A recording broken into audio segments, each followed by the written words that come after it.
In 1978, Ron Briggs was just 20 years old when he helped lead a campaign to restore the death penalty in his state of California.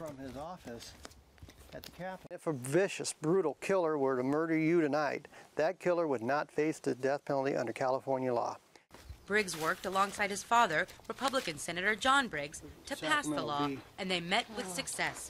More than 1 million California residents signed the petition, and voters overwhelmingly backed the referendum to bring back the death penalty.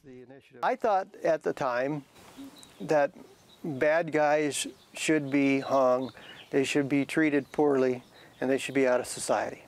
Today, he is an elected official for El Dorado County, and he has a new political campaign to undo the law he helped create. It's not that Briggs doesn't believe in the death penalty anymore. What bothers him is a legal system that means near endless appeals and complications. If the death penalty was working like we thought it would work in 1978, I wouldn't be here. If California was putting people to death routinely, there would be no fault in the system. Forgetting the moral argument, yes or no, the system would be working. The system clearly isn't working.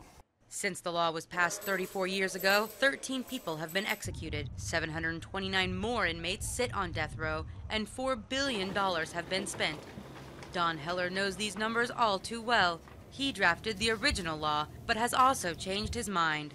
The state, in 99% of the cases, pays for the lawyers. Every defendant in a death case is entitled to 2 court-appointed lawyers, pays for all the experts, pays for all the investigation. It pays for all of the entire appellate process, which is time-consuming because someone's life is at stake. Like Briggs, Heller says it's not a matter of going softer on criminals. It's about common sense. An inmate on death row costs 3 times more than other prisoners, and in a state facing a massive cash crisis, dollar signs alone could be enough to abolish the death penalty at the ballot box in November.